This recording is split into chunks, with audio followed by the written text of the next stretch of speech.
everyone. It's Naomi Wolf, and I'm so privileged to be here with one of DailyClout's newest commentator, JJ Carrell, or Carrell, as you prefer. Which is it?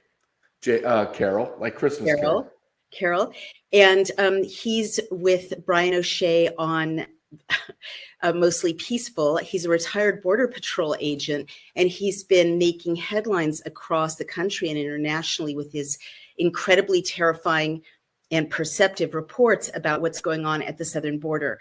You're also the author of a book that everyone should race out and get. And can you tell people where to find it and what the title and subtitle are? Yeah, it's called Invaded: The Intentional Destruction of the American Immigration System. I wrote it and it was published less than 3 months ago. It's on Amazon.com, or you can go to jjcarrell.com. And everything that I wrote in the book is from 24 years experience in the Border Patrol as a journeyman agent and as a senior leader in the Border Patrol. And everything that I wrote about 3 months ago is happening today, but even worse than what I wrote about. I could write a whole nother book if I had the time. It's so tragic. I'll just jump right in there and get to why I asked for this kind of urgent interview with you. You told Brian and our audience about a week and a half ago about SIAs, special interest aliens. And what you said gave me nightmares.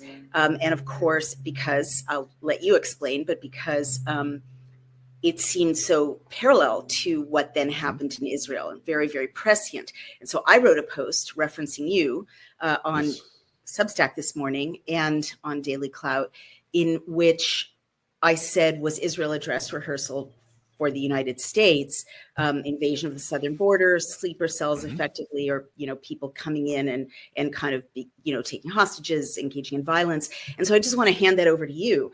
Is that a plausible scenario given SIAs? First, please explain what SIAs are for those who missed your last podcast, and then please respond to that. Okay. No, it's crazy times, right? So in Border Patrol, we call special interest aliens, we call them SIAs. SIA is anyone that has come from a terrorist nation or a nation that fosters terrorist organizations. So an SIA could be simply a person from a terrorist nation, or it could be a low-level messenger or a very high-level individual within a terrorist organization. Now, before we get started into what happened this weekend, understand that SIAs are extremely rare. SIAs were extremely rare prior to Biden taking office. Let me give you an example. In 24-year career, I made directly and indirectly as a station leader all the way down to journeyman agent, thousands. I would probably conservatively 10,000 arrests, okay? I can only remember less than 5 special interest aliens that I arrested in my career. Just 5. Wow. Okay? Now, let me tell you what happens with SIAs, and this gets all the way around to what happened in Israel and what's going to happen in America, unfortunately. So an SIA comes into my station, everything stops. Everything stops. As a senior leader, I send the information, the arrest details up to DC, the Department of Homeland Security, and notify them. At the same time, JTTF, which is Joint Terrorism Task Force, those agents, it's a task force, shows up my station, and then they interrogate this individual up and down, cross-check everything. Now, if they come back to me and say, JJ, this guy is a terrorist, he's on our terrorist watch list, JTTF takes that individual, they take my casework, they take the individual, and I never see him again. I have no idea what happens to him. That's fine. I don't want to know. We just pass it on. If JTTF agent comes back to me and says, listen, we can't make the connection. He has a name and date of birth that match, but I can't nail him down to being this terrorist. So I'm going to turn him back over to you, and you go ahead through your process and deport him. So that I would turn that individual over to ICE. ICE would get a flight back, let's say he's from Sudan, and fly him to Sudan. What we never did is release that SIA into America, okay? If I would have done that, Naomi, if I would have just said, yeah, just release them into San Diego where I worked in Border Patrol, I would be immediately suspended. They would take my gun and my badge. They put me on, we call it being on the beach rubber gun squad.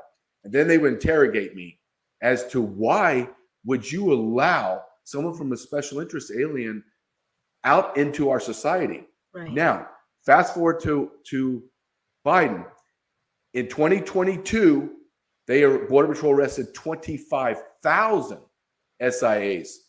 In 2023, which just ended, the fiscal year ended at the end of September, we're at 80,000 special interest aliens. And every single one of them are almost the vast majority released into America. So it's unbelievable. Like, you think that I am making this up. No, I don't. No, right, but it is hard to wrap one's brain around. I mean, there's no way to explain that away as, you know, a benign change in policy or an oversight or a mistake. No. How can you possibly explain that except as an intentional endangering of the United States? That's a real question. That's the only answer to that question, is intentional. And they're doing it, knowingly doing it. Look, I did it for 24 years. I know exactly how this all works. I know what the laws and policies are.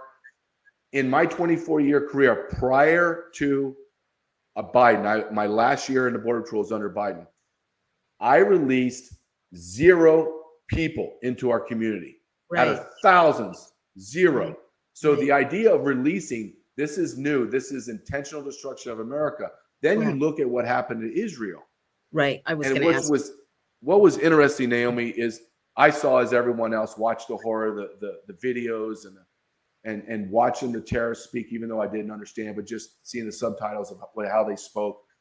And then I watched all day long as people that they don't understand the immigration system as well as I do, but they have higher access to intelligence, meaning Sebastian Gorka, Steve Bannon, Donald Trump has more, obviously, Donald Trump Jr. Everyone started tweeting and posting all over social media the same thing. What I have been saying my whole career, but in particular this last year, that the enemy is within our walls. They're here. And what was interesting, and after I saw those thought leaders, those men I respect and like, then it started coming. America started retweeting, reposting, and it started getting like wildfire. And I sat for a couple hours and I didn't post, I didn't tweet, because I couldn't understand yet why people were making that connection of Hamas terrorists and all the destruction in Israel to our borders. Like, I know what. I've got to jump in there. You did your podcast explaining that terrorists were coming in over our borders. Steve Bannon and the Daily Wire and others picked it up. And so now people are having the light bulb go off in their head. There's no process to keep terrorists from coming in over our borders. No. It's not a hypothetical. So I'm not baffled, but go ahead. You did that. But go ahead. But at the same time, I just didn't, for whatever reason, there was a disconnect. I know why this is happening, but I didn't understand why America all of a sudden went like that and the light bulb went off. And then I started to piece together, and then my light bulb went off and I went, oh, I understand what's happening. America is seeing the visual pictures of the actual terrorists blowing up, killing, raping, maiming, dragging bodies through the street. And they're looking at all of the videos of the endless single adult males coming into America. And they're looking at the faces and they're going, oh, dear God, these are the same people. And that's where the connection of Israel into America's open borders, America. What do you mean that they're saying these are the same people, that they look like they're? Yes. They look, are you saying they look like Palestinians? They look like Middle Eastern. Okay, let's just be very blunt. They look like Middle Eastern military-age men and individuals from the northern part of Africa, the continent of Africa. And why I say that is I posted on a podcast in April and May. So in April and May, see, there's so much to unpack, right? So let me the Mexican drug cartels own everything. They decide who crosses where. So right now, the epicenter of the immigration fiasco is in Rio Grande Valley, El Paso, right in that area. But in April and May, all of the single adult military age men from Middle Eastern terrorist nations was my old station in Imperial Beach, California. It was the southwesternmost point of the border. And every day, if you can even imagine this, because Trump's wall will not allow them to jump over the 30-foot wall, thousands would come and squat in America for 3 to 5 days because the Border Patrol couldn't pick them up fast enough. And all of my former colleagues that work with me were calling me nonstop, and I wall them off so no one can track where my information is coming from. And they're all saying the same thing, and they're sending me pictures. And they're like, JJ, look at this. These are all Middle Eastern men. They're all from terrorist nations across the globe, and we're releasing all of them. In a 24-hour period for almost 2 months, Naomi, for almost 2 months, every 24-hour period from one station, not the Border Patrol, from one station in San Diego, was getting 50 red bar terrorist alert on 50 individuals in a 24-hour period, and they were only processing 500 to 600 a day. And out of those 50, 5 were known terrorists. So when you start looking at the DHS numbers, the DHS, just so your audience knows that when DH push out numbers and the Customs and Border Protection pushes out their monthly and annual numbers, they're lying to you. They segment it and they parse the numbers so it looks, I mean, it's horrific, but they make it look as palatable as possible. I understand. Never believe the data. Yeah. All right. So the real facts on the ground are much bigger and more excessive than the numbers we even see. Is that what you're saying? Yes. Well, you look at, I'll give you a great example. Bill Malugin from Fox News, a great investigative reporter on the border. Okay. He pushed out 3 days ago, CBP stated that these are the numbers of special interest aliens that were arrested in the last 2 years, from October 21 to October 23, 72,000. And I sat back and I went, what in the hell who's saying this out loud? And then all of a sudden, right. Yeah, but and it's then a lie. He said it was more than that. Yeah, no, I noticed but that. You look at, but they have this little asterisk on the bottom and it says Southwest border apprehensions only. Oh, that's horrible. So they don't talk about the northern border, the coast, or the ports of entry. So when you look at now, and then I just showed you how they lie. Then they came back yesterday, was posted that CBP now puts out a new list that almost 80,000 people for special interest aliens were arrested this year. So is it 72,000 for 2 years or 80,000 for a year? You see, it's just a lie. I hear you. And can I just say, I'm not surprised, because that's exactly the kind of funky math and fake statistics that we saw in abundance with the Pfizer documents. So absolutely. Administration roles. All right, let me go now to Israel. Okay. Can you sketch out a scenario in which what is happening now could turn into what happened in Israel? I know from what you've already described, it's not much of a leap, but just say what would happen theoretically. Okay. So what would happen? They're already here, right? So in FY 2023, special interest aliens from Chinese nationals, single adult military age men, have crossed to over 20,000 are in America right now, 20,000. And you have thousands of terrorists from special interest, tens of thousands. I believe the number is hundreds of thousands. So the way I see it playing out is small groups of terrorists and soldiers having very specific targets to hit. And then once those targets are hit, they wall each other off and they do not know who the other individuals are and the terrorist attacks that they're carrying out. The numbers, let's just play a numbers game. And let's just take DHS's numbers for this year, 80,000. And let's take last year's numbers of 25,000. Let's just round it up to 100,000 special interest aliens are inside our nation, meaning we arrested them and released them, 100,000. Now, let's just say that my math is, and my ideas and beliefs are So wrong, just grossly wrong. Let's say that I'm 99% wrong, 99%. Are you still okay with 1,000 terrorists in our nation roaming around and waiting for their call to action? I'm not. Are you okay with me being 99.9% wrong and having tens, maybe 100 terrorists in our nation? And that's what is frightening.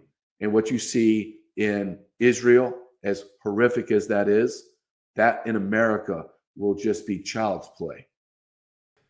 We have tens of thousands, if not hundreds of thousands. If I was pressed, I would say we have hundreds of thousands of soldiers and terrorists inside of our nation already.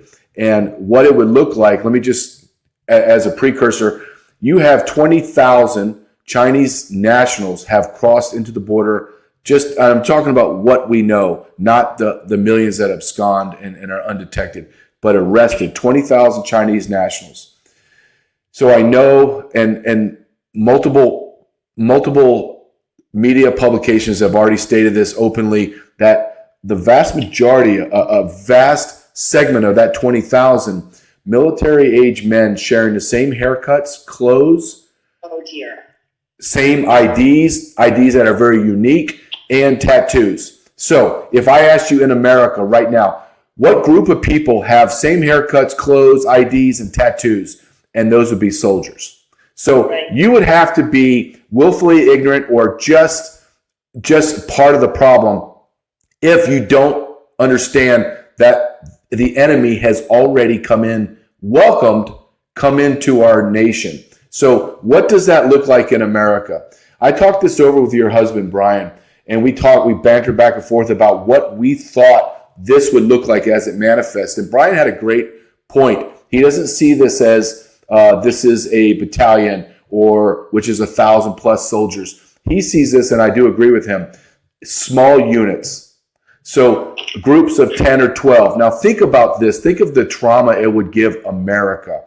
And this goes in hand in glove what the terrorists do. They wall each other off so nobody knows the total plan, right? So I'm a soldier from China, or I am a terrorist from Hamas. I get specific orders. Here are your 10 men for your small group. You're going to go to the mall in DC and you're going to blow up X, Y, and Z. And this guy is in Kansas City with his group, and you're going to go to the downtown Union Station and blow that up. And then you're going to go to Minnesota, you're going to blow up the Mall of the Americas. It doesn't take thousands. It doesn't take army, right? An army to do this. Now, let's go back, Naomi, and let's just use DHS data, okay, to prove my point, which I do in my book over and over again. I just use their data. I don't agree with it, but their data is so damning, I just use theirs, okay? So in 2 years, we're looking at about 105,000 special interest aliens have come into America.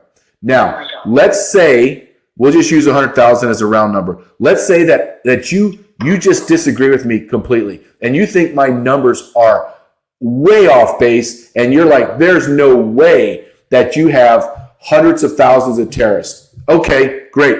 Let's say out of that 100,000 special interest aliens that I'm so wrong that I'm going to deduct 99% off of my grade, leaving me a 1%. Are you okay with that 1%, which equals 1,000 terrorists? Are you okay with me being 99% wrong? For 1,000 terrorists. As a New Yorker, I've got to say, 19 terrorists were able to cause an awful lot of damage to the United States. So, no, I don't think anyone should be okay. And I also don't see how anyone can argue with your numbers, because you confirmed that it was over 80,000 just in the fiscal year of 2023. But leaving that aside, let me jump in and say, I don't think we need to get hung up on exact numbers, because the thing that scared me to death, even before you and Brian spoke about how small tactical units could create a lot of damage, is that I know my husband and his stories, and one of the scariest things, and his experiences, I should add, and one of the scariest things he said when you first started talking about people crossing the border was that when he was sent with special forces units to cause, disruption and havoc from the people in that country's point of view to, defend democracy from our point of view, no doubt, they would be equipped with a cell phone and an ATM card. And he said that's what these guys crossing the border are being given, a cell phone and an ATM card. So I think what both you and Brian are saying from your different knowledge bases is that it doesn't take an army to cause havoc. It takes small groups of highly trained men, which is what this looks like. Is that a fair restatement of what you're saying? Yes, I think that's spot on, because when you look at, we've been fed this lie that it's family units, family groups, and that's a whole different, the child sex trafficking and the abuse of the women, that's a whole different topic that we could spend hours on. But that is a lie. That is still happening, but it's in a very perverted way. But instead of the mass propaganda of women and children crossing the border, if you watch the videos, you just have to look at it and not listen to the propaganda. They're all military age adult men. How does anybody think this is going to end okay? That's the question I have with people that disagree with me, be on the left or rhinos. I just say, if you don't agree with what I'm saying, then give me a rational explanation of what this means to you and how this would benefit America. And there's always this dead silence because there is no other explanation. It's plain as day. Right.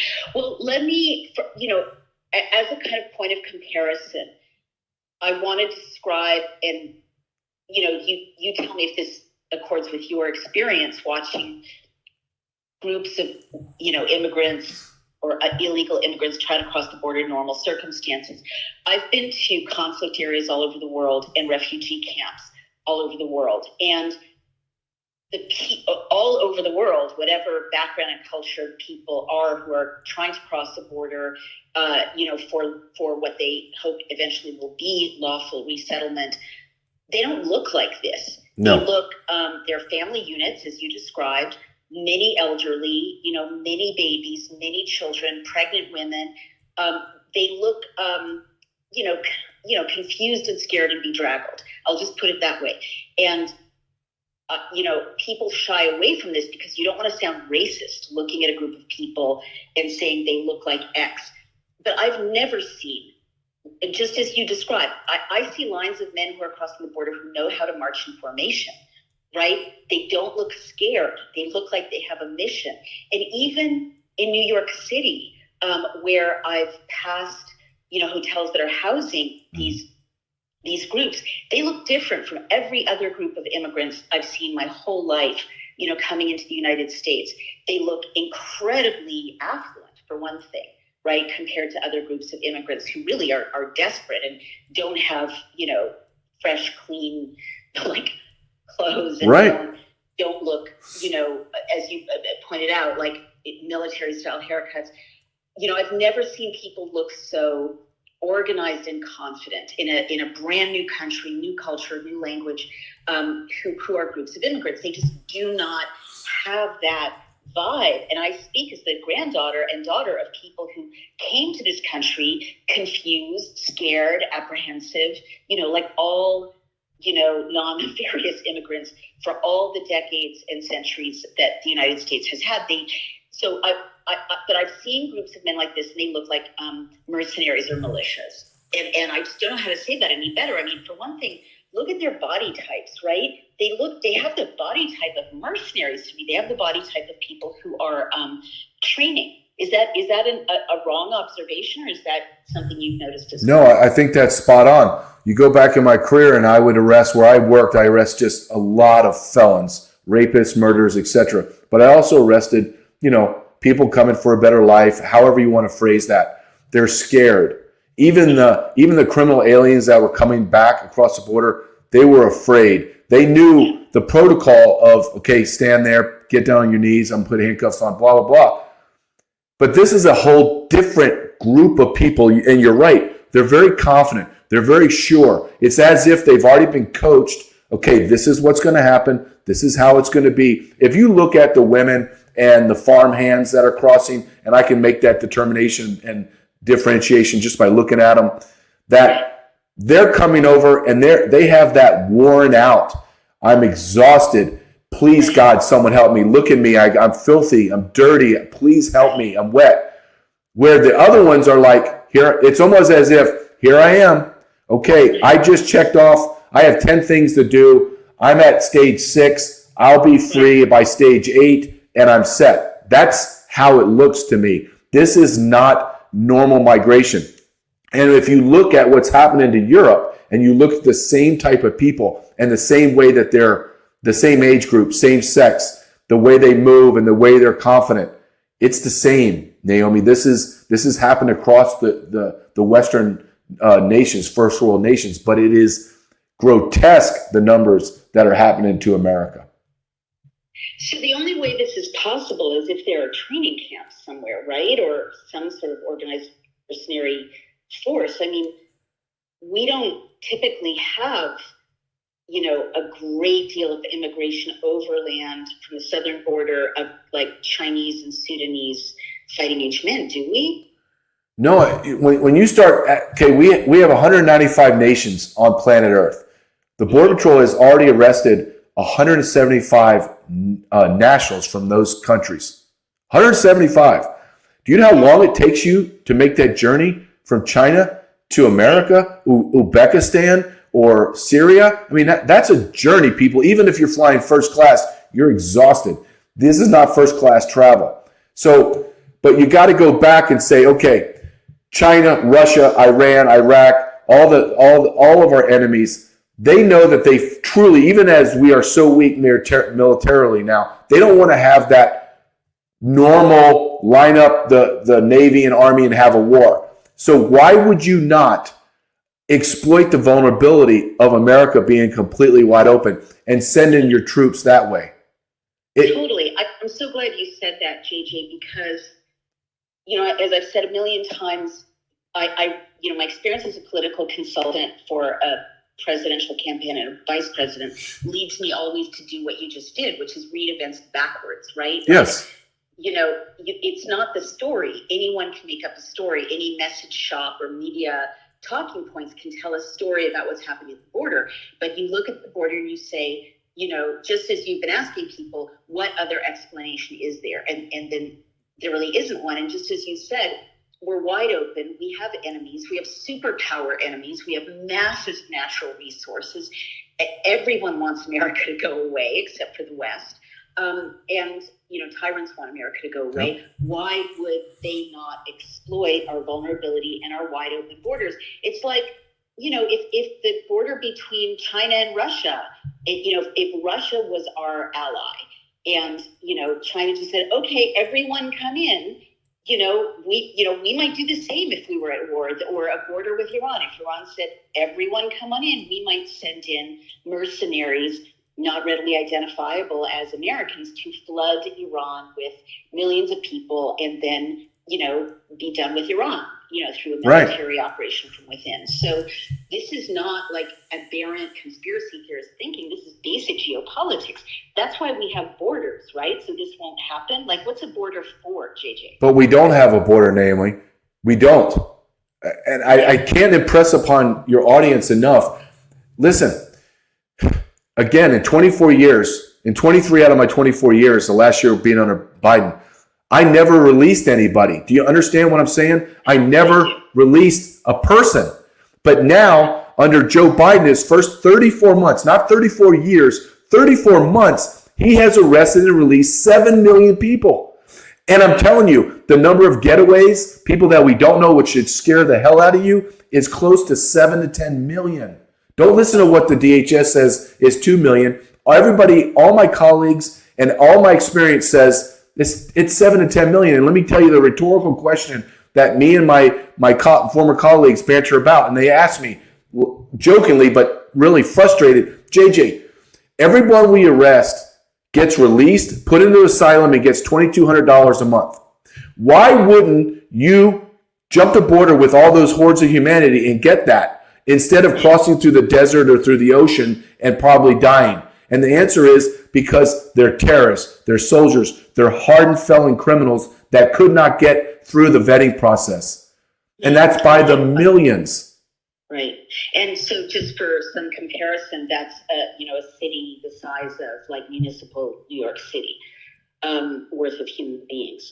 So let's now ask the final question, which is, if God forbid this is some sort of tactical, quasi-military, paramilitary, or even cartel-related invasion of the United States, what would be a possible scenario? Would it be like everything's quiet for 2 or 3 weeks and then there's a signal and there's a bunch of hostage takings, rapes, and murders? Or would it be, seizure of like radio stations like in Eastern Europe, or seizure of ports, or seizure of, would it be carjackings? Like, what's your fear of what happens next if this isn't stopped?